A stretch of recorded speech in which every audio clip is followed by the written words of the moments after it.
My brother calls me at the same time every night and asks, "Are you alone? Is your wife with you?" If I say yes, he hangs up. If I say no, he insists on knowing who's with me. Last night I lied and told him I was alone. I never imagined that it would save me. My brother calls me at 11:47 p.m. every single night. Not 11:45, not 11 feet. Exactly 11:40. 47. I know this because I've watched the clock enough times now that the numbers have burned themselves into my retinas like a brand.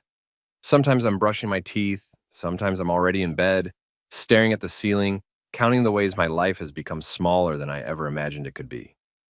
Sometimes, and this is the part that makes me feel like I'm losing my grip on reality, sometimes I'm just sitting there in the dark, waiting for it, waiting for the phone to light up, waiting for his name to appear on the screen, Marcus, my younger brother, my only brother, the person who used to know me better than anyone else in the world, back when we were kids, sharing a bunk bed in our parents' cramped apartment in Queens, whispering about our dreams after the lights went out. He wanted to be a pilot. I wanted to be a lawyer. We both ended up somewhere else entirely, which I suppose is just another way of saying we both ended up exactly where life pushed us. But the calls are what I need to tell you about. Because last night I lied to him. And that lie, that single moment of deception born from exhaustion and frustration, and something darker I don't want to name yet, saved my life. Let me start at the beginning, though. Or at least at the beginning of when I noticed the pattern. It was 6 months ago, late April, when the city was just starting to shake off winter and you could smell possibility in the air. That peculiar scent of warming concrete and vendor carts and hope that New York gets in spring. I remember because it was the week after my 34th birthday, which Carla, my wife, had celebrated with me by taking me to an Italian restaurant in the West Village that cost more than my monthly student loan payment. She'd made a show of it, posting photos on Instagram, tagging me with heart emojis, telling everyone how lucky she was. I should have known then. I should have seen it, but I'm getting ahead of myself. The first call came on a Tuesday. I was in bed, Carla beside me, scrolling through her phone with that particular intensity she got when she was texting someone. I'd learned not to ask who. Marriage, I'd discovered, required a certain amount of willful blindness to survive. My phone rang. Marcus's name appeared. "Hey, man," I answered, keeping my voice low. "Little late, isn't it?" There was a pause. Then, "Are you alone?" I glanced at Carla. She didn't look up from her screen. "No, Carla's here. Why? Is she awake?" "Yeah, she's—" "Marcus, what's going on?" Another pause. Longer this time. I could hear him breathing.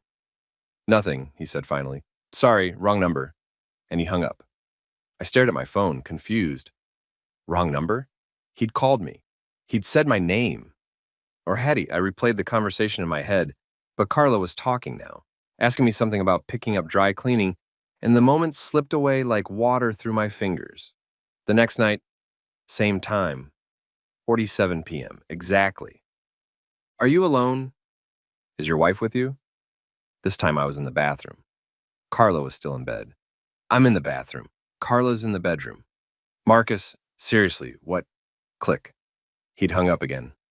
By the third night, I started to feel something I can only describe as unease. Not fear exactly, not yet, but something adjacent to it.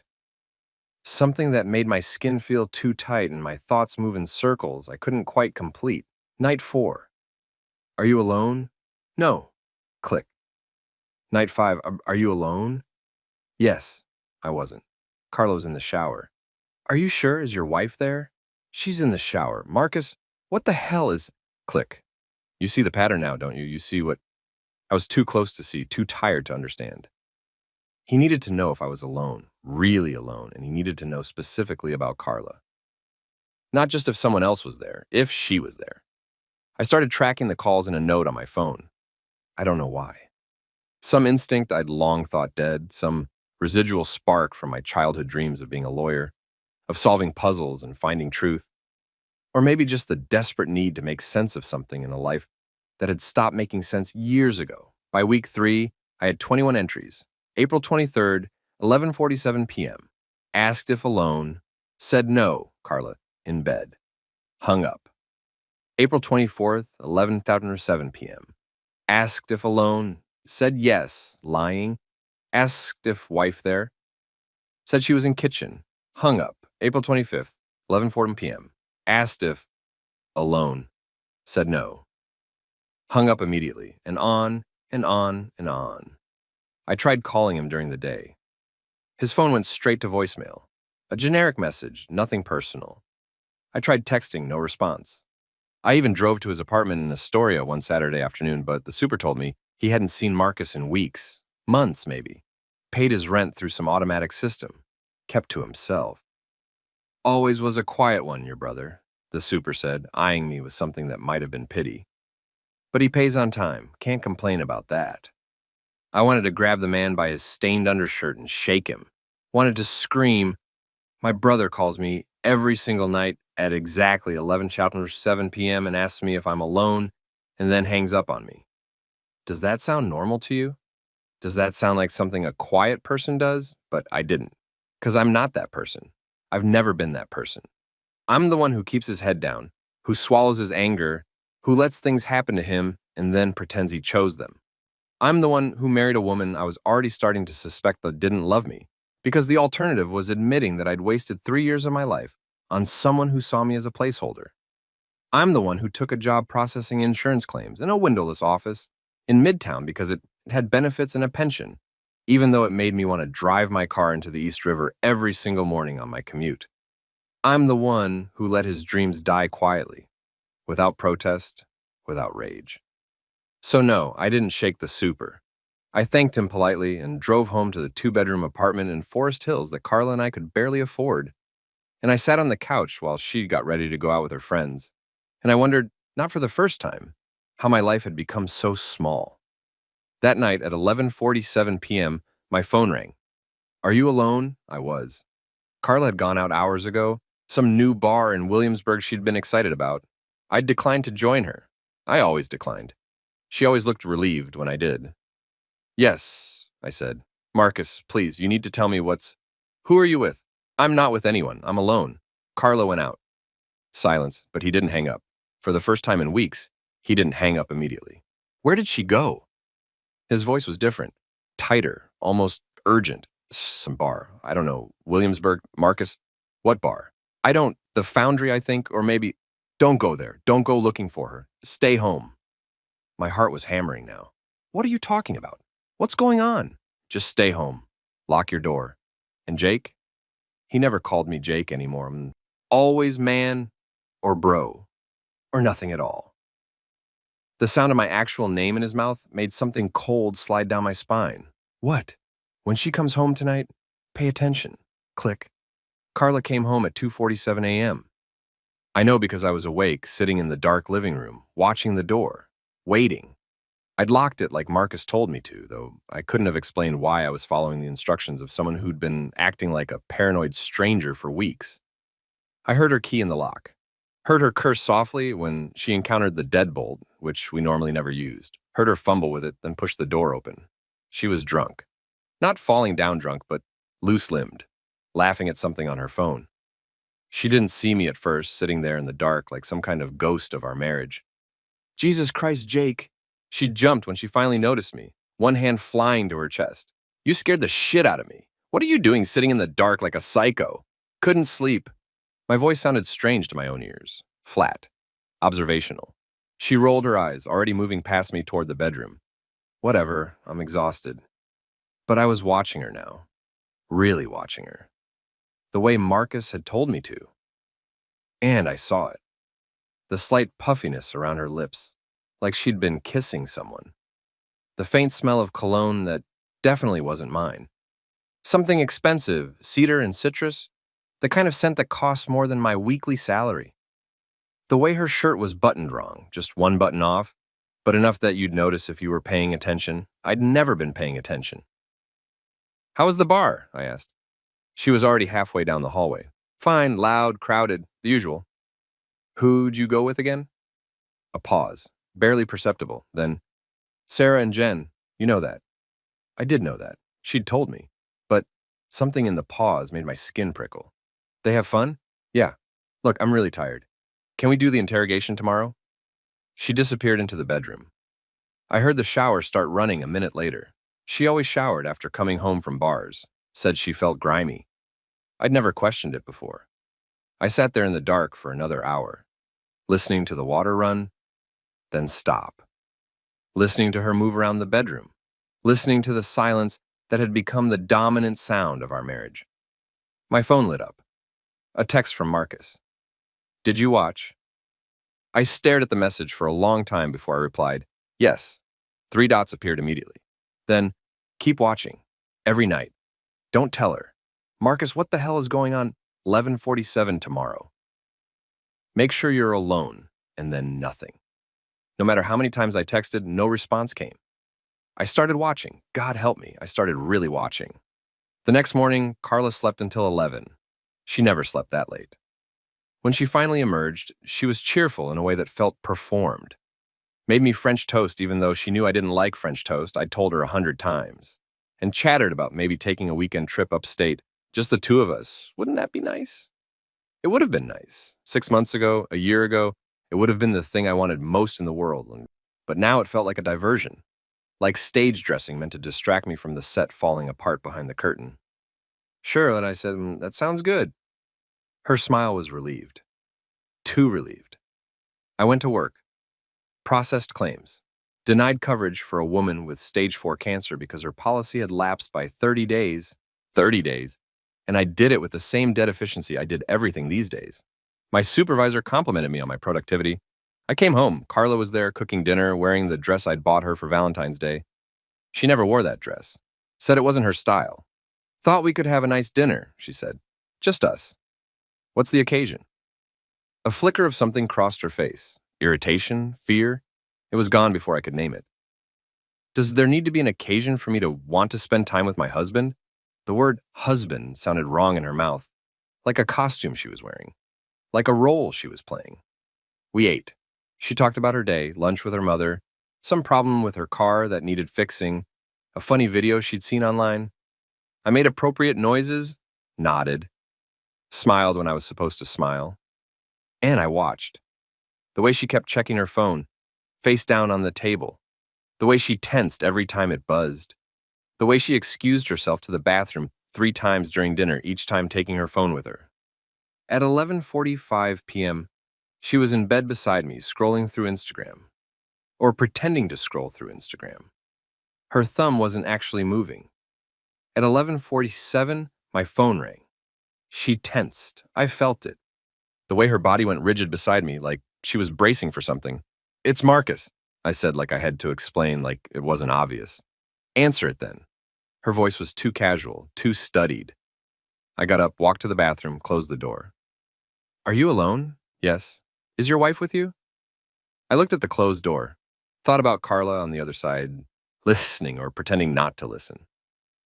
No, I said when she's in the bedroom. Good. Has she been acting different today? I thought about the French toast, the dress, the dinner. Yes, that's because she knows I've been calling. My hand tightened on the phone. How would she know that? Because someone told her. Someone who doesn't want me talking to you. Marcus, you need to stop being cryptic and just tell me what... I will, soon, but not yet.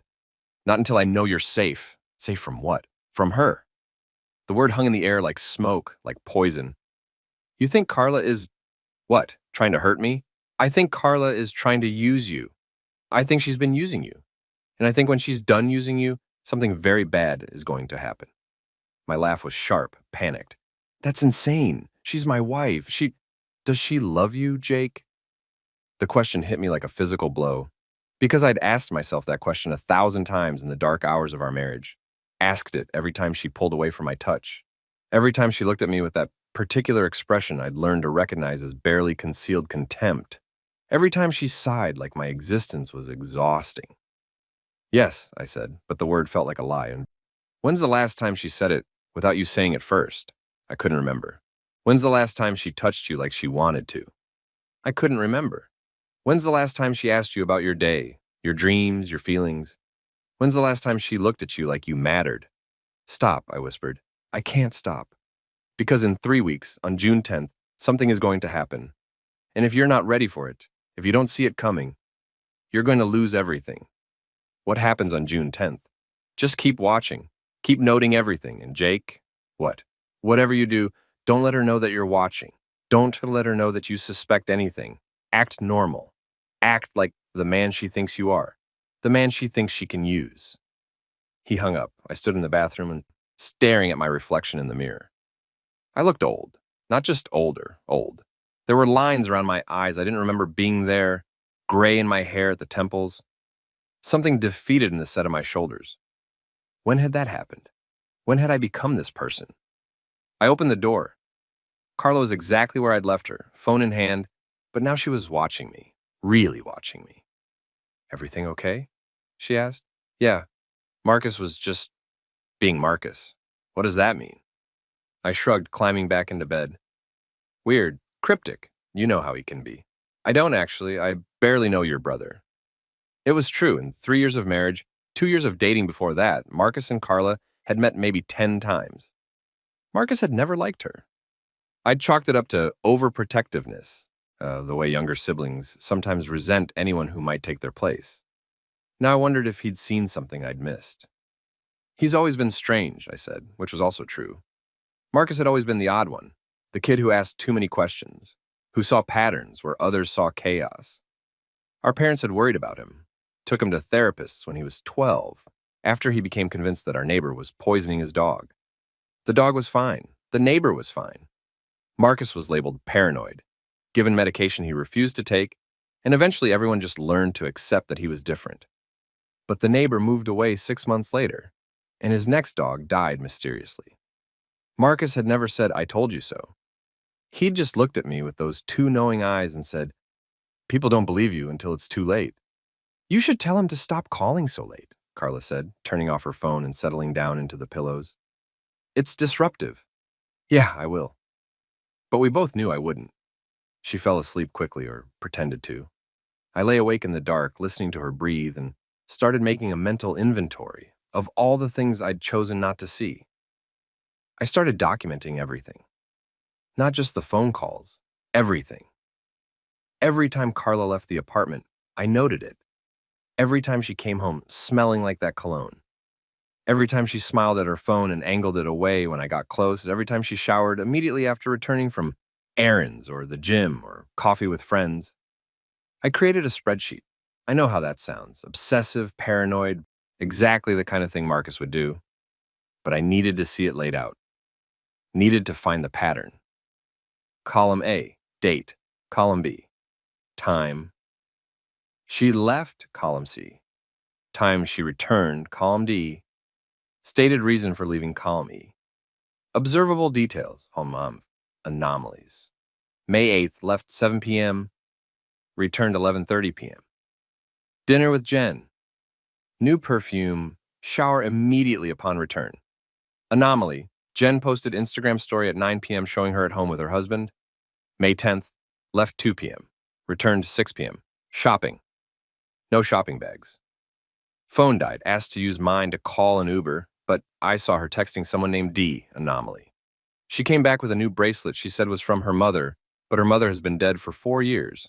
Wait, no, that's not right. Her mother is alive. Why did I think her mother was dead? I stared at my spreadsheet, confused. Carla's mother lived in Connecticut. I'd met her twice. A thin woman with Carla's same sharp features, same way of looking at you like you were slightly disappointing. But for a moment there, I'd been absolutely certain she was dead. Had a memory of Carla crying at a funeral, me holding her while she sobbed into my shoulder.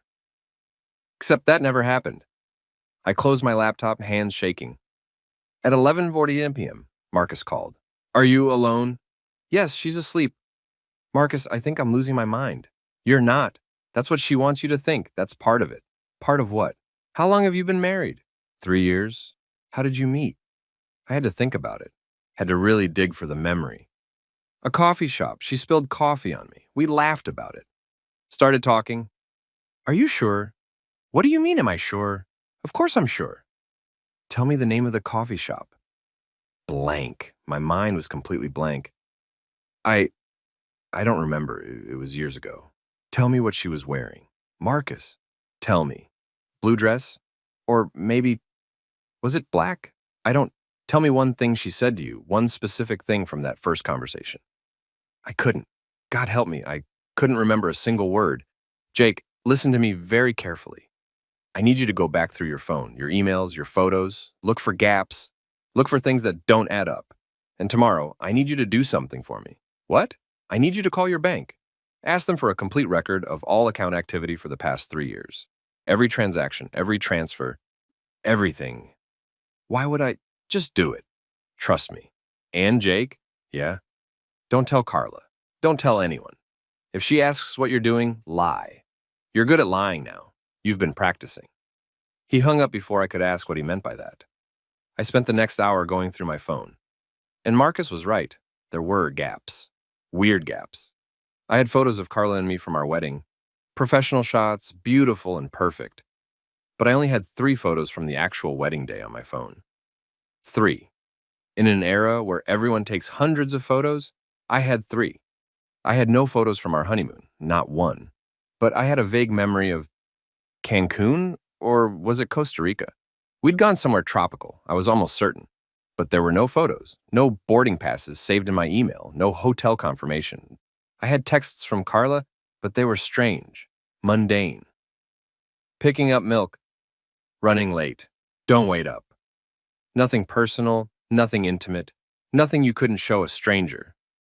I went to our photo albums, the physical ones Carla had insisted on making because she said digital photos didn't feel real. Flipped through them with growing unease. Every photo of us together looked staged, like we were posing for someone else's camera. There were no candid shots, no photos of us laughing, touching, looking at each other with actual affection. Just a chronicle of 2 people standing next to each other in various locations, smiling with their mouths but not their eyes. When had I last looked at these? Really looked? I found our marriage certificate in the filing cabinet, saw my signature, Carla's signature, the officiant's signature, and the date, May 15th, 3 years ago. But the more I stared at it, the more wrong it felt. Had I been there? I had a memory of it, vague dreamlike, but it felt like a memory of a memory. Like something I'd been told happened rather than something I'd experienced. I was still staring at the certificate when Carla appeared in the doorway of the office. "What are you doing?" Her voice was sharp. I shoved the certificate back in the drawer, tried to look casual. "Just looking for some old tax documents. My boss wants me to double-check something." She watched me for a long moment. I could feel her evaluating, calculating. "It's 3 in the morning. Couldn't sleep. You've been weird lately." She moved closer, put a hand on my shoulder. Her touch felt cold, even through my shirt. "Is everything okay? With us?" The question should have been comforting, should have felt like concern. Instead, it felt like a test. "Everything's fine, just stressed about work.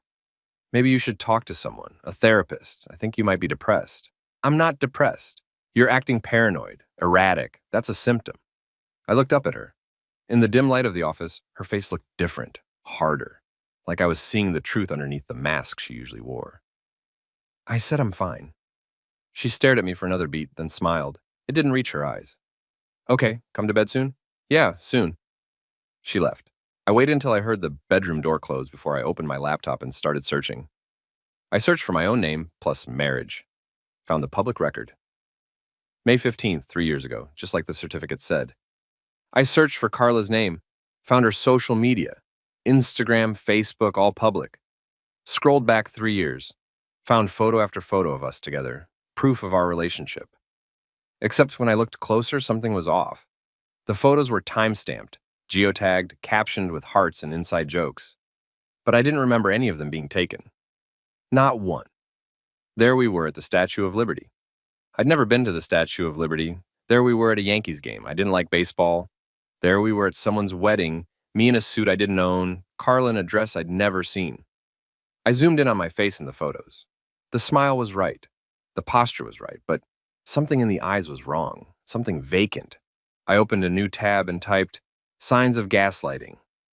The list that came back made my stomach drop, questioning your memory, trivializing your feelings, denying things they said or did.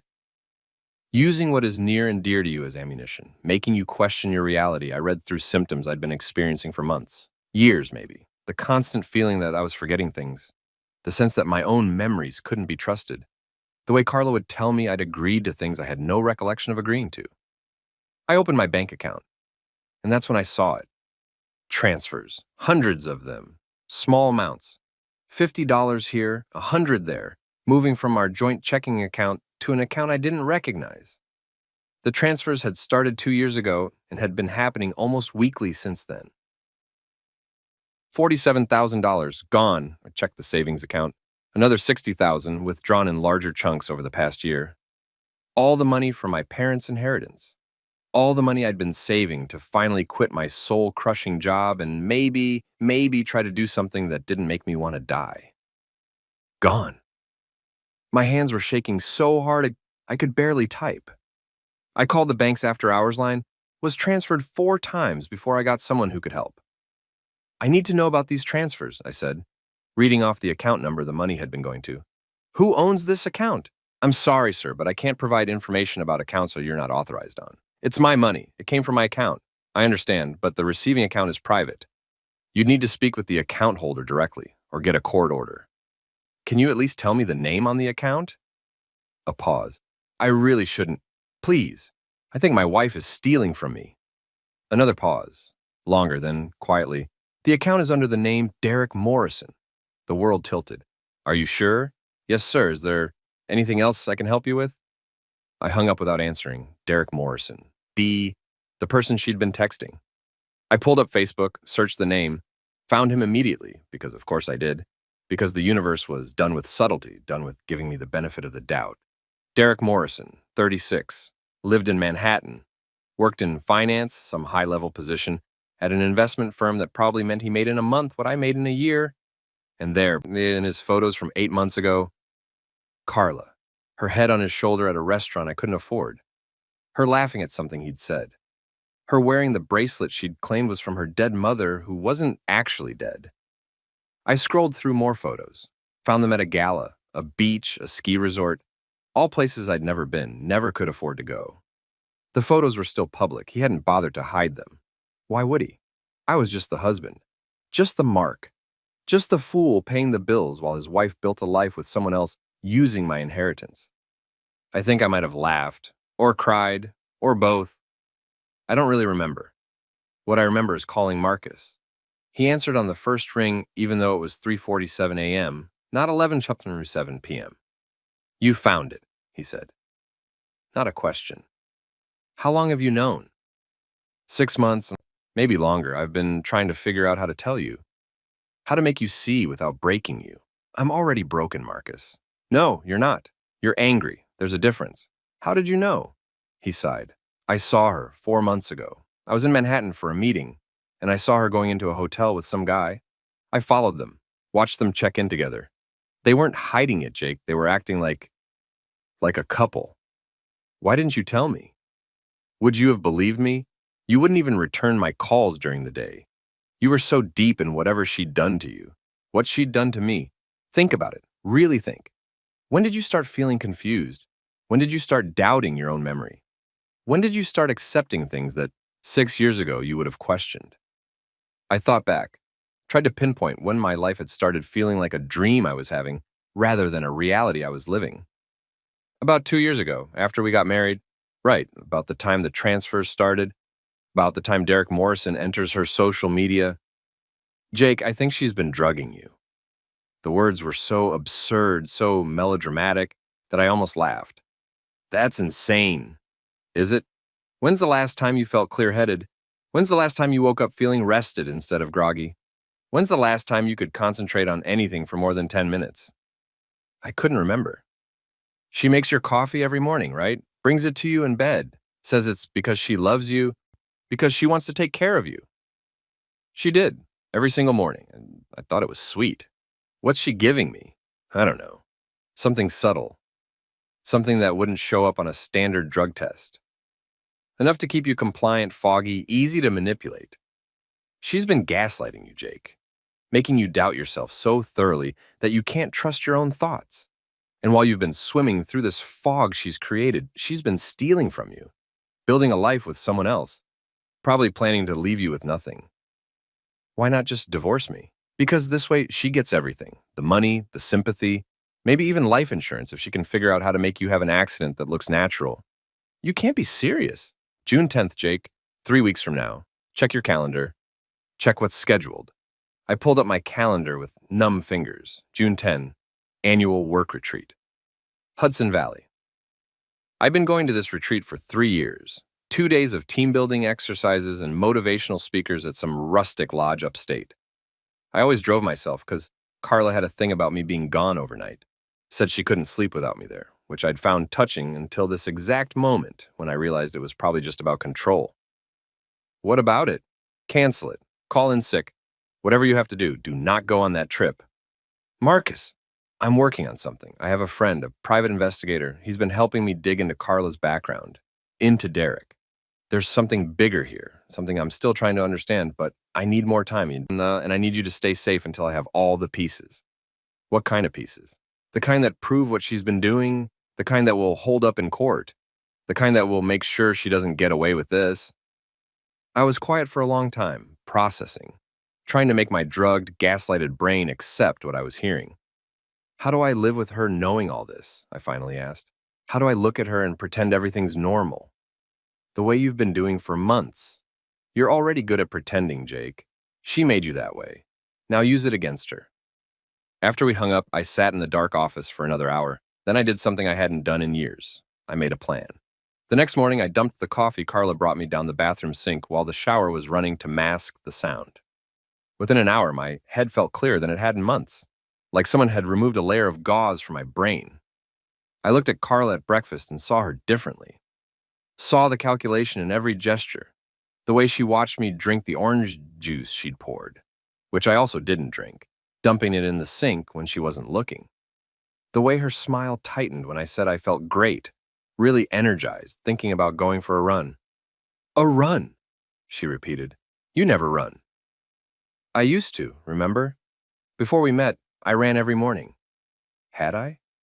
The memory felt real but uncertain, like everything else.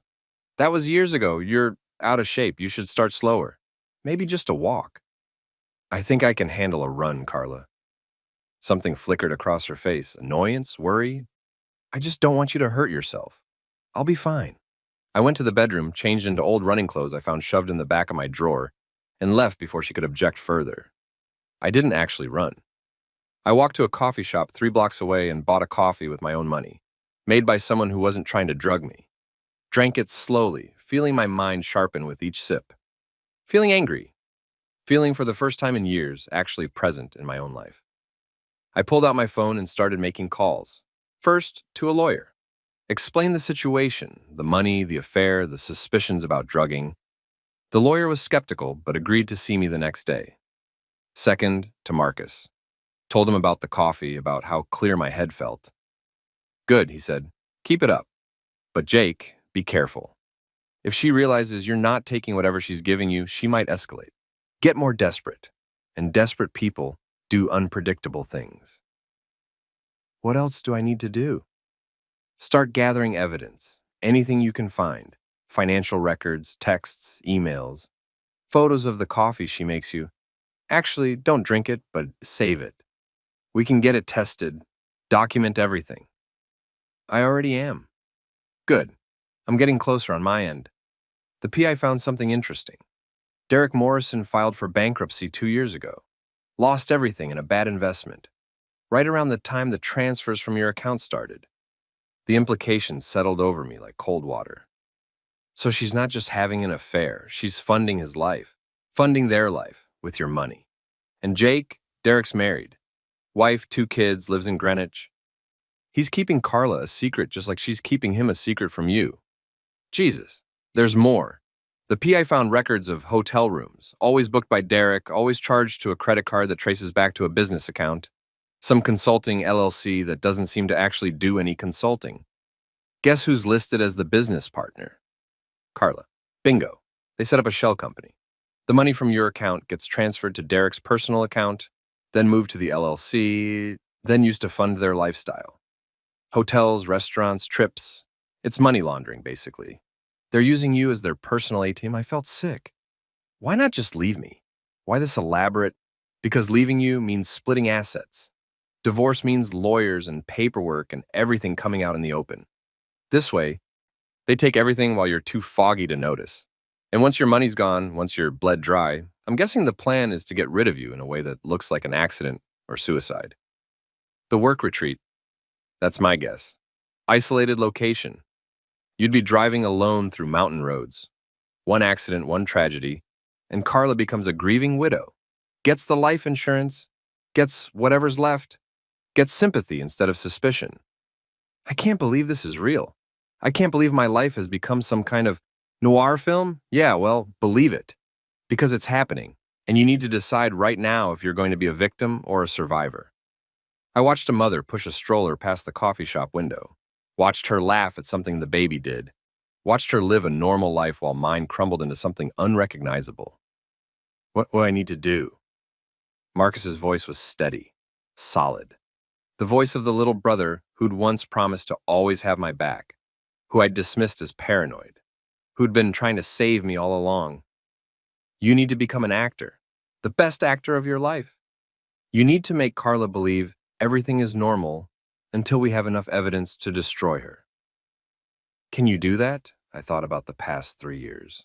The lies I'd accepted, the reality I'd ignored, the ways I'd made myself smaller and smaller to fit into the box Carla wanted me in.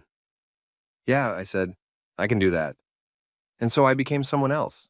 Or maybe I became myself again. The person I'd been before Carla, before the fog, before I'd learned to doubt everything I thought and felt. I went home and told Carla the run had been great. Made a show of being tired but happy. Drank the coffee she made me the next morning, letting most of it spill into a travel mug I secretly dumped in a sewer grate on my walk to the subway. I started taking photos of everything. The coffee she made, the pills in her nightstand that she said were vitamins, but that I suspected were something else. The receipts I found in her purse from restaurants I'd never been to. I set up a secret email account and started forwarding everything to Marcus. Bank statements, screenshots of her texts with D that I found when she left her phone unattended, photos from Derek's Facebook of him and Carla at places she'd told me she couldn't afford to go. I played the role of the dutiful, slightly depressed, increasingly foggy husband. I let her believe she still had control. And at 11:47 every night, Marcus called. Are you alone? Yes. Good. Here's what we learned today. He was building a case, a real case, with his PI friend, with a lawyer he'd hired on my behalf, with evidence that was piling up like sandbags against a flood. We're almost there, he told me 2 weeks in. Just a little longer. Keep playing the part, but it was getting harder. 'Cause the clearer my head got, the angrier I became. The more I saw Carla for what she really was, the harder it was to pretend. The more I wanted to confront her, to throw the evidence in her face, to watch her scramble to explain. Don't, Marcus warned, when I told him. Not yet. If you tip her off now, she'll just change tactics. Get better at hiding it. We need her to feel safe, overconfident. That's when people make mistakes.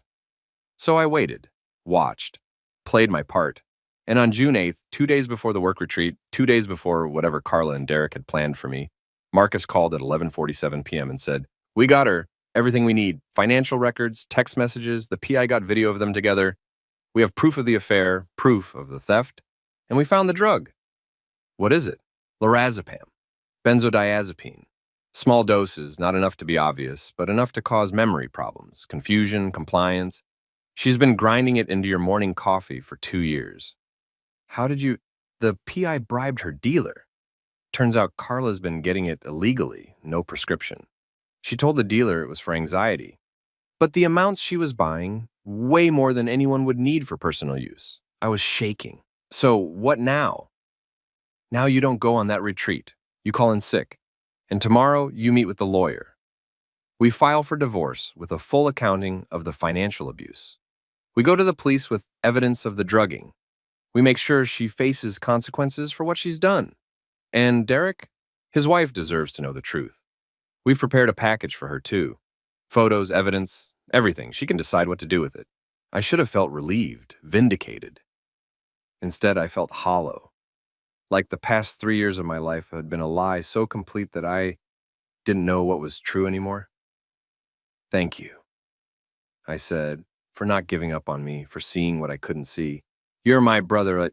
What else was I going to do? After we hung up, I lay in the dark next to Carla, listening to her breathe and thought about what Marcus had said. Desperate people do unpredictable things. Carla had been planning this for 2 years, had been systematically destroying my sense of reality, stealing my money, building a life with another man while I paid for it. She wasn't going to just let it all fall apart. She had a plan for June 10th, a plan that probably ended with me dead, and I just told her I wasn't going. June 9th. The day before the retreat, I wasn't going to attend. I woke up to find Carla, already awake, sitting up in bed, watching me. There was something in her expression I hadn't seen before, something cold and assessing. "You're really not going tomorrow?" she asked. We'd had this conversation 3 times in the past week. Each time I told her the same thing. I wasn't feeling well, thought I was coming down with something, probably better to skip it this year. Each time, she'd pushed back a little harder. "I told my boss I'm not coming," I said. "I feel terrible. I think it might be the flu." I didn't feel terrible. I felt better than I had in years. But I'd been performing sickness, taking my temperature in front of her, complaining about body aches, dragging myself through the apartment like every movement hurt. "Maybe you should still go," she said. "Fresh air might help. The mountains, it could be good for you." "Carla, I can barely get out of bed. You seemed fine yesterday. It got worse overnight." She stared at me for a long moment. I could see her thinking, calculating, trying to figure out if I was really sick or if I'd somehow figured out her plan. "Well," she finally said, "I suppose if you're not going, I should stay home and take care of you." "You don't have to do that." "I want to. You're my husband. I should be here." The word husband again, like a weapon she was wielding. "Actually," I said, inspiration striking, "Sarah texted yesterday asking if you wanted to do a girls' weekend. Said something about the Berkshires. Maybe you should go. No point in both of us being stuck inside." A flicker of something crossed her face. Interest? Relief? "I couldn't leave you when you're sick." "I'll be fine. I'll just sleep. Honestly, I'll probably be boring company." "Are you sure?" "Positive." "Go, have fun. You deserve a break." She kissed my forehead. Her lips felt like ice. "You're so good to me," she said. I waited until she left the bedroom to check my phone. A text from Marcus. "Meeting with lawyer today at 2 p.m. Don't be late." And then another text. This one from a number I didn't recognize. "This is Rob Chen, Marcus's friend, the PI. Need to talk to you ASAP. Don't call from your regular phone. Use this number." I waited until I heard Carla in the shower, then used the prepaid phone I'd bought last week, another suggestion from Marcus, to call. Rob answered immediately. "Jake, we have a problem." My stomach dropped. What kind of problem? "I've been tailing Derek Morrison. He didn't go to work today. Instead, he drove upstate. Want to guess where? The retreat. Bingo. He's at a hotel about 5 miles from where your work retreat is supposed to be. Checked in this morning. Paid cash. So they're definitely planning something. That's what it looks like, but here's the thing. I did some more digging into Derek's background. The bankruptcy I mentioned? It wasn't from a bad investment. He was charged with fraud. Settled out of court.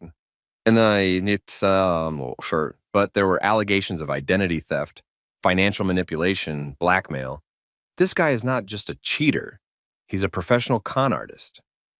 And Carla? I pulled her records too. Her real records, not the ones she shows people. Did you know she was married before? What? No, she said she'd never been married. She was married for 6 months when she was 23. Guy's name was Richard Chen. No relation to me.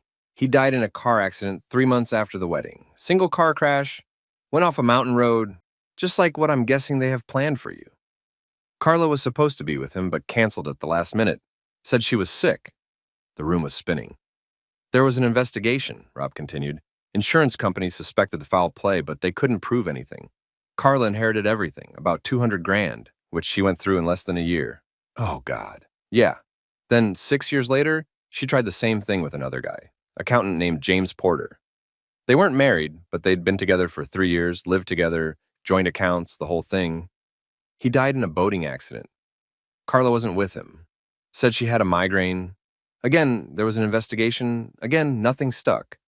But she inherited half his estate, about 400 grand. Gone in 2 years. How is she not in prison? 'Cause she's smart and patient, and she knows how to pick her marks. Men who are isolated, who don't have a lot of close friends or family looking out for them. Men who are a little vulnerable, a little lonely, a little too trusting. Men like me. So what do I do? You don't go anywhere near those mountains. You stay in the city, in public places with witnesses. And tonight, when Marcus calls, how do you know about the calls? Marcus told me. It's how he's been keeping you safe, making sure you're actually alone, that Carla can't overhear. Smart move. Anyway, tonight when he calls, you need to tell him something. What? You need to tell him where Carla keeps her laptop. We need access to it. There's something on there. Marcus thinks it's communications with Derek, plans, maybe even evidence of the previous deaths. But we need physical access to get past her security. It's in her office, home office. She keeps it locked. Can you get in? Maybe. She keeps the key in her jewelry box. Then tonight, when she's asleep, you get that laptop. Take it to Marcus. He's got someone who can crack it, copy everything, and have it back before morning. And if she notices it's gone, then you're going to have bigger problems than a missing laptop. Jake, listen to me. This woman has killed at least 2 people, maybe more that we haven't found yet. She's not going to stop just because you decided not to go on a work retreat. She'll adapt. She'll find another way. The only way you're safe is if we get enough evidence to put her away. After I hung up, I sat there for a long time, trying to process. My wife was a serial killer. My wife had killed 2 men before me. My wife was planning to kill me. It was so absurd, so beyond the realm of what I thought was possible, that part of me still wanted to laugh, to dismiss it as paranoia, to believe that this was all some terrible misunderstanding. But I couldn't, because everything fit, every piece of evidence, every strange moment, every time I'd felt like something was wrong but couldn't name what. Carla came out of the bathroom in a towel, humming. "Feeling any better?" she asked. "A little, still pretty rough." "Poor baby." She sat on the edge of the bed, ran her hand through my hair. Her touch made my skin crawl. "I talked to Sarah. We're going to do the Berkshires thing. Leave this afternoon, back Sunday. That okay?" "Of course, Len. Yes, I'll just be sleeping anyway." "You sure you'll be okay alone?" The question felt like a test. "I'll be fine. Marcus said he might stop by, keep me company." Her hand stilled in my hair. "Marcus is coming over?" "Maybe. He mentioned it. Thought he'd bring some soup or something." "That's nice of him." But her voice was tight. She didn't like the idea of Marcus being around. Of course she didn't. Marcus was the one variable she couldn't control. "When are you leaving?" I asked. "In a few hours. Need to pack." She stood up, dropped the towel, started getting dressed in front of me in a way that would have once felt intimate, but now felt like manipulation, like she was reminding me what I had to lose. "I'll miss you," she said. "I'll miss you too." The lie tasted like poison on my tongue. She left at 3 p.m., suitcase in hand, kiss on my forehead, promises to call when she got there. I watched from the window as she loaded her bag into her car, watched her pull out of the parking lot, watched until she was completely out of sight. Then I called Marcus. "She's gone." "Good. Stay where you are. I'm coming over." He arrived 20 minutes later, looking more serious than I'd ever seen him. "You ready for this?" he asked. "I don't think I have a choice." "You always have a choice. You can go to the police right now with what we have. Press charges, take our chances with the system. Will it be enough? Honestly, I don't know. The drugging, we can prove. The financial theft, we can prove. But the murders, they're circumstantial. We have patterns, we have suspicions, but we don't have hard evidence. A good lawyer could make it all go away. She could walk. Then we get the laptop." We spent the next hour planning. Marcus had brought a kit, lockpicks, a USB drive, with specialized software, gloves. He'd thought of everything. "We wait until 11:47, he said. "That's when I call you, on your regular phone, but you don't answer. You let it ring while we're getting the laptop. That way, if she somehow checks, if she's tracking your phone or has some way of monitoring, it looks like normal. Like I called at the usual time, and you were too sick to answer. You really think she's tracking me?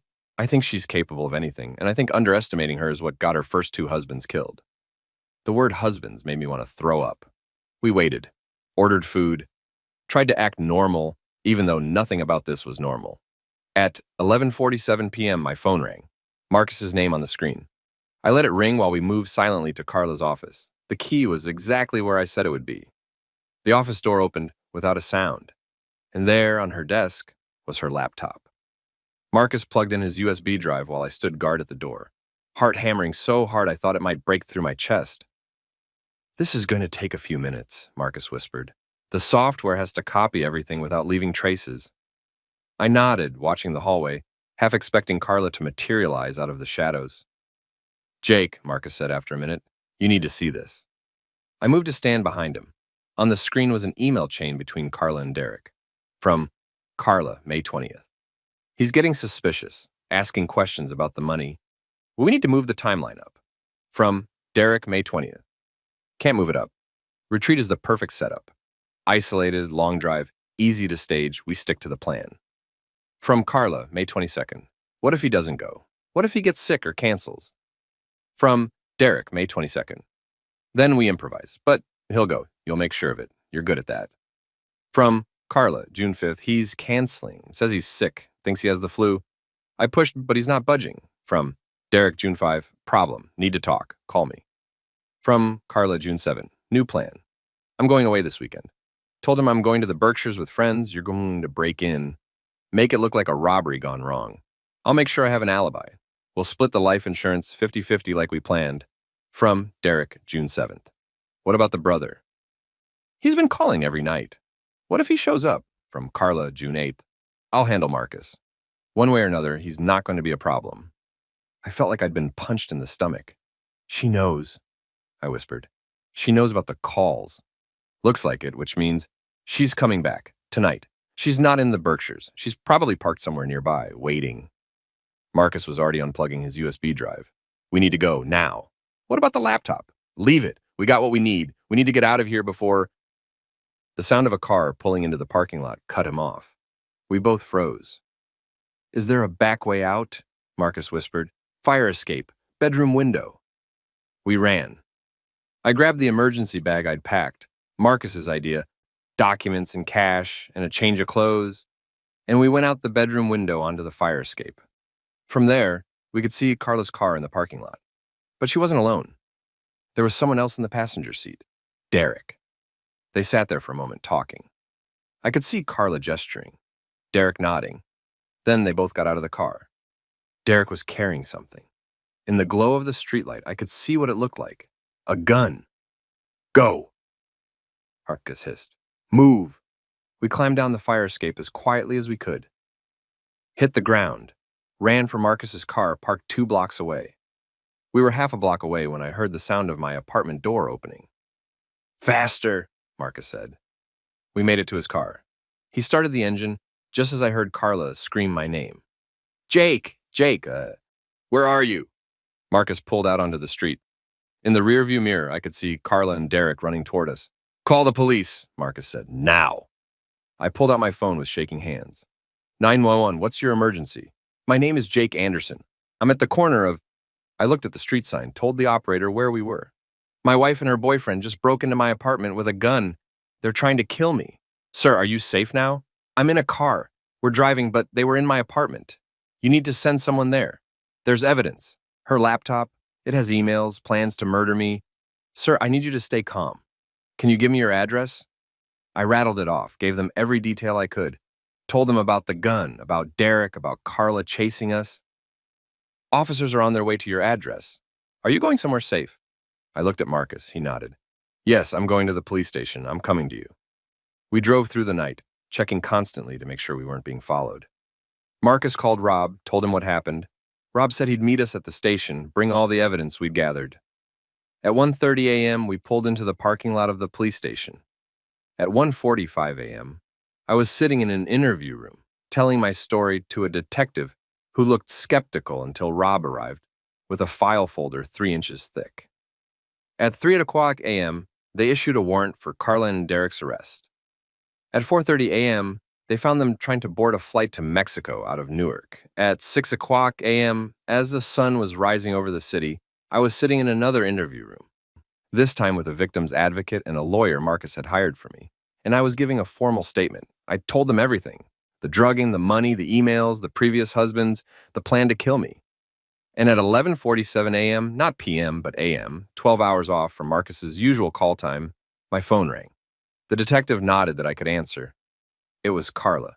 Jake, she said, and her voice was different now. Not the sweet, manipulative tone I'd become used to. Something rawer, more real. Jake, please, This is all a misunderstanding. I can explain everything. I don't think you can, Carla. The money, I was investing it. For us. For our future. I was trying to surprise you. With a bullet? Silence. Derek had the gun. Not me. I didn't know he was going to... Stop. Just stop. I read the emails, Carla, and I know about Richard and about James, about how you've done this before. Her breath hitched. When she spoke again, her voice was cold. The mask was completely off now. You were supposed to be easy. Lonely, desperate, easy to control. But then, your brother had to start calling. Had to start making you question things. This is his fault, all of it. No, I said, this is your fault. You chose this. You chose to drug me, to steal from me, to try to kill me. That's on you. I needed the money. She cut herself off. It doesn't matter. You'll never be able to prove any of it. I'm good at this, Jake. I've done it before and walked away. I'll do it again. We have your laptop. We have the emails. We have your drug dealer's testimony. We have evidence of the previous deaths. And we have Derek. My guess is he's going to flip on you the second he realizes he's looking at life in prison. The silence that followed was the longest of my life. I could have loved you, she finally said, if you'd just stayed stupid and compliant. If you'd just stayed the person I made you. We could have been happy. No, I said, we couldn't. Because you're incapable of love. You're only capable of using people. And you're just another weak man who thinks he's special. You're not. You're just another Mark who got lucky. She hung up. The detective looked at me. We got it all. Recording came through clean. That's a confession to conspiracy to commit murder at minimum. I nodded, unable to speak. Marcus appeared in the doorway. It's over. They're both being charged. Federal charges too. Wire fraud, money laundering, conspiracy. The DA thinks they can tie them to the previous deaths. They're not walking away from this. I stood on shaking legs. Marcus caught me before I fell. I got you, he said. I got you, man. And finally, I let myself break. The trial was 8 months later. In between, I lived with Marcus in his apartment in Astoria. Went to therapy 3 times a week. Started the long, painful process of detoxing from the benzodiazepines, of unpacking the gaslighting, of trying to figure out who I was when I wasn't under someone's control. I learned things about myself. I learned that I actually did used to run every morning before Carla, that I'd once had friends I'd lost touch with because she'd slowly, systematically isolated me, that my dreams of being a lawyer hadn't been childish fantasies. I'd actually scored well on the LSAT before I met her, had been planning to apply to law school. She'd convinced me I wasn't smart enough, wasn't capable enough, had needed to stay in the safe, boring job because that's all I could handle. I learned that I'd had money saved before the inheritance, almost $30,000 that she'd emptied out in the first year of our marriage, telling me we'd needed it for emergencies I couldn't remember. I learned that the memories I'd thought were real, our honeymoon, our wedding day, even how we met, had been carefully constructed lies. We'd never had a honeymoon. Our wedding had been at City Hall with 2 strangers as witnesses, and we'd met on a dating app she'd later deleted, not at a coffee shop. Everything had been a fiction, a story she'd told me until I believed it. The trial was in February. I testified for 3 days. Carla watched me the entire time with an expression I couldn't read. Derek looked scared, defeated. His lawyer had tried to make a deal, testimony against Carla, in exchange for a reduced sentence. But Carla's lawyer had fought it viciously. She wanted to make sure if she went down, she took him with her. The prosecution presented the emails, the financial records, the testimony from her drug dealer, Rob's investigation into the previous deaths. They brought in Richard Chen's brother, who'd always suspected Carla, James Porter's sister, who testified that James had been planning to leave Carla before he died, that he'd suspected she was stealing from him. They brought in handwriting experts who proved Carla had forged signatures on loan documents, credit card applications, insurance policies. They brought in computer forensics experts who showed how she and Derek had created shell companies, moved money, planned murders like people plan vacations. And they brought in Marcus, who explained the phone calls. I knew something was wrong, he said from the witness stand. My brother wasn't acting like himself. He was forgetting things, seemed confused all the time. When I saw her with Derek, saw how she was living a double life, I knew I needed to get through to Jake somehow. But I also knew if she overheard our conversations, if she knew I was trying to help him, she'd escalate. So I called every night at the same time, when I knew she'd be aware of it, but couldn't hear what we were saying. And I asked if he was alone, so I'd know if it was safe to talk. And if he wasn't alone, the prosecutor asked, then I'd hang up, wait for the next night, keep the pattern going so she'd think I was just being paranoid, just being weird, so she wouldn't take me seriously as a threat. But you were a threat. Yes, because I was the one person who still saw my brother as a person, not a mark. I was the one person she couldn't gaslight or manipulate or control. When it was the defense's turn, Carla's lawyer tried to paint her as a victim. Said she'd been coerced by Derek. Said she was in an abusive relationship. Said she'd never actually intended for anyone to die. But the jury didn't buy it. They deliberated for 6 hours, guilty on all counts. Carla's face didn't change when the verdict was read. She just stared straight ahead, like she'd already left her body, like she was already somewhere else. Derek sobbed. Sentencing was 3 weeks later. Carla got life without parole. Derek got 40 years. The judge looked at Carla and said, "You targeted vulnerable people and destroyed their lives for financial gain. You show no remorse, no empathy, no humanity. You are a danger to society, and you will remain incarcerated for the rest of your natural life." Carla smiled, actually smiled. "I regret nothing," she said, "except getting caught." The judge had her removed from the courtroom. Afterward, standing on the courthouse steps with Marcus beside me, I finally felt like I could breathe. "What now?" Marcus asked. "Now?" I looked at the city stretched out before us. The city that had almost killed me, but had also saved me. Now I figure out how to live again. They say trauma changes you, makes you different, makes you view the world through a lens of suspicion and fear. They're right. But they're also wrong. Because yes, I'm different now. Yes, I look at people differently, trust differently, love differently, but I'm not broken, I'm not ruined, I'm just awake. I did go to law school. Turns out I was smart enough after all. I specialized in elder law, helping older people protect themselves from financial abuse. It felt right, felt like taking the worst thing that ever happened to me and turning it into something useful.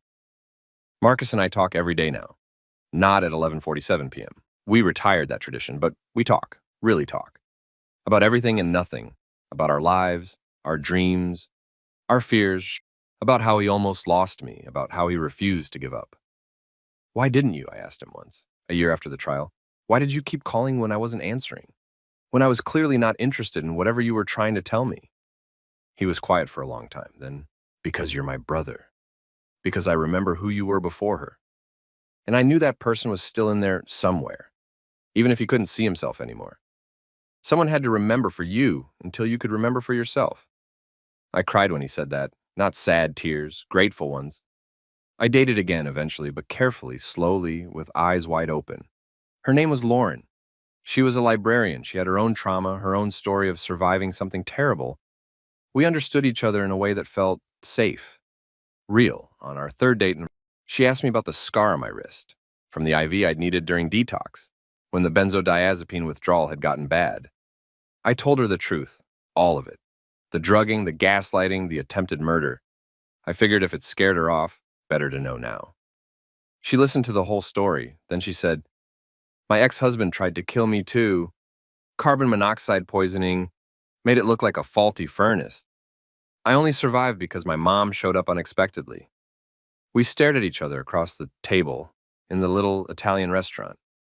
Then we both started laughing. Not happy laughter. The kind of laughter that comes from recognizing someone else who's been to hell and made it back. "We're quite a pair," she said. "We really are." We got married 2 years later. Small ceremony. Marcus was my best man.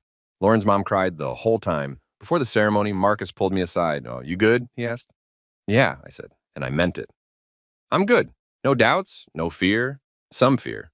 Probably always will be. But I know the difference now. I know what love looks like versus what manipulation looks like. I know what it feels like to be seen versus what it feels like to be used. And Lauren sees me, really sees me. The good, the bad, the traumatized, the healing, all of it. And she still chooses to be here." Marcus smiled. "Then you're going to be okay." And I was. It's been 5 years now since that last phone call with Carla. 5 years since I almost died. 5 years since I learned that the life I thought I was living was a carefully constructed fiction designed to drain me of everything I had before disposing of me. I still think about it sometimes, not as often as I used to, not with the same paralyzing fear, but it's there, a scar on my psyche that will never fully fade. I think about how close I came, how if Marcus had been less persistent, less observant, less willing to look paranoid in pursuit of truth, I'd be dead. A tragic accident. A grieving widow collecting life insurance. Another man who had disappeared into Carla's wake. I think about Richard and James, men I never knew but who I feel connected to in death, or rather in not death, in survival by proxy. They didn't make it out, but their deaths, and Marcus's investigation into them saved me. I visited Richard's grave once. I didn't know what to say. Sorry felt inadequate, so I just stood there and promised him that I'd keep doing the work, keep helping people protect themselves, keep making sure his death meant something. I never visited James's grave. His sister asked me not to, said it was too painful, knowing how many of us there'd been, knowing she'd tried to warn the police and hadn't been believed. Make sure you're loud about what happened to you, she told me. Make sure people hear it, because that's the only way we stop people like her. So I've been loud. I wrote a book, The Midnight Call, How My Brother's Paranoia Saved My Life. It became a bestseller, which was surreal. I went on talk shows, did podcasts, spoke at conferences, told my story over and over until it stopped feeling like my story and started feeling like a cautionary tale I was sharing on behalf of all the people who didn't survive theirs. The book brought other survivors out of the shadows. I heard from dozens of people who'd been through similar things. Not all of them had someone like Marcus in their lives. Some of them had saved themselves. Some of them were still trapped, still trying to figure out how to escape. I helped when I could, connected them with resources, lawyers, therapists, safe houses. Rob the PI started working with a nonprofit that helped people document financial abuse. It became a whole thing, a movement almost. People taking back their lives from people who'd tried to take everything. Carla sent me letters from prison. At first they were angry, threatening, blaming me for ruining her life. Then they turned manipulative.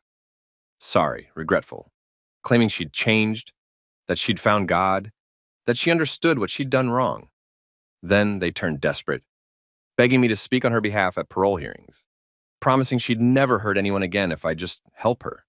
I never responded to a single one. I gave them all to the DA, though. Evidence of continued manipulation, evidence that she hadn't changed at all. She'll die in prison. I'm certain of that now. Derek got out after 15 years on good behavior. I heard he moved to the Midwest somewhere, changed his name, tried to disappear. I hope he stays disappeared. Last night, 5 years, 2 months, and 7 days after Carla tried to have me killed, my phone rang at 11:47 p.m. I was in bed next to Lauren reading. She was already asleep, curled against my side, her breathing slow and steady. I saw Marcus's name on the screen and felt my heart rate spike. Old trauma, old fear. Even though I knew it was just Marcus, even though I knew I was safe. I answered. Are you alone? Marcus asked. The old question, the old ritual. But this time he was laughing. Sorry, he said. Sorry, that's not funny. I know it's not funny, but it's been 5 years, man. 5 years since I had to ask you that question for real. And I wanted to mark it somehow. Remember where we were and how far you've come. I was quiet for a moment, letting the fear drain away, letting the present reassert itself. I'm not alone, I finally said. Lauren's here, asleep beside me, and I'm okay, Marcus. I'm really, truly okay. Good, he said, and I could hear the emotion in his voice. That's good. That's what I wanted to hear. Why are you really calling? Wanted to tell you something. Diane and I are having a baby. Due in August. Diana was Marcus's girlfriend of 3 years, an architect. Smart, funny, patient with Marcus's quirks in a way that made me think this one might actually last. That's incredible. Congratulations. Thanks, and Jake, we want to name him after you, if that's okay. Jake Marcus Chen. We thought it would be good. A fresh start for the name. A reminder that good things can come after bad things. I felt tears burning behind my eyes. I'd be honored. Good. Diana will call you this week to talk details, but I wanted to tell you first. Wanted you to hear it from me. Marcus? Yeah? Thank you for everything, for not giving up on me, for seeing what I couldn't see, for calling every night even when I didn't want you to. You're my brother. What else was I going to do? After we hung up, I sat there in the dark, listening to Lauren breathe, and thought about patterns. How Carla had created a pattern of abuse, manipulation, death. How Marcus had created a pattern of calls to break me free from that pattern. How I'd had to learn new patterns of thinking, of trusting, of loving. How life was just patterns all the way down. And the key to survival was recognizing which patterns were killing you and which patterns were saving you.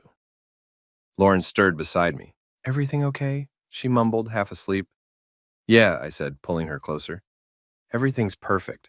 Marcus doing his yearly check-in call? Something like that. Tell him I said hi. I will. She drifted back to sleep. I lay awake for a while longer, thinking about the version of me from 5 years ago, the one who was being slowly poisoned, slowly erased, slowly murdered by someone who was supposed to love him. That version of me had been so lost, so convinced that his confusion was his fault. His memory problems were age, his unhappiness was depression. He'd been wrong about all of it. And if I could go back and tell him one thing, it would be this. When someone you love makes you doubt your own reality, that's not love. That's violence. When someone you trust isolates you from everyone who cares about you, that's not care. That's control. And when the people around you, people like Marcus, seem paranoid, seem to be seeing patterns you can't see, sometimes they're not paranoid at all. Sometimes they're the only ones paying attention. If you've made it this far, if you've read this whole story, I need you to understand something. This isn't a story about me. I mean, it is. Obviously. It's my life, my near death, my survival. But it's also a story about the people around you. The ones who see things you can't see. The ones who keep calling even when you don't answer. The ones who look paranoid but who are actually just awake. It's a story about how love, real love, the kind that actually gives a shit, looks less like romance and more like stubbornness. Less like grand gestures and more like showing up over and over. Every night at 11:47. Until you're finally ready to listen. Marcus saved my life not because he was a hero, but because he was my brother and because he paid attention when I stopped being myself. So pay attention.